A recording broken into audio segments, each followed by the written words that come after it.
Weather, serbisyong totoo ng GMA News. At nasa ilalim na nga po ng tropical cyclone warning signal ang halos buong Luzon. Ito'y matapos lumakas pa ang bagyong Lawin na isa na ngayon ngang super typhoon. Nasa ilalim ng tropical cyclone warning signal 5 sa Cagayan, Isabela, Kalinga at Apayao.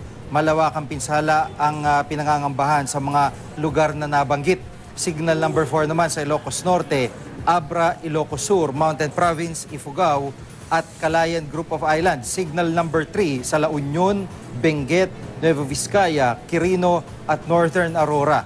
Signal number 2 sa Batanes Islands, Pangasinan, sa iba pang bahagi ng Aurora, Tarlac, Nueva Ecija, Northern Zambales at Northern Quezon. Kasama na ang Polillo Islands, habang signal number 1 naman sa iba pang bahagi ng Zambales, Bulacan, Bataan, Pampanga, Rizal, iba pang bahagi ng Quezon, Cavite, Laguna, Batangas, Camarines Norte, Camarines Sur, Catanduanes, Albay at dito po sa Metro Manila.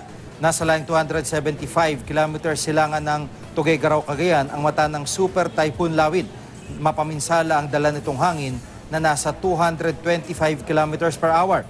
May bugsong nasa 315 kilometers per hour at kumikilos pa west-northwest sa bilis na 25 kilometers per hour.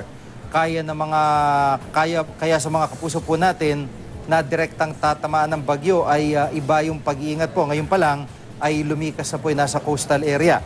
Sa track ng Pag-asa, mamayang gabi o bukas sa madaling araw ang landfall ng bagyo sa Cagayan, Isabela area. Tatawirin ng bagyo ang mga probinsya ng Apayao at Ilocos Norte bago lumabas ng West Philippine Sea bukas ng hapon.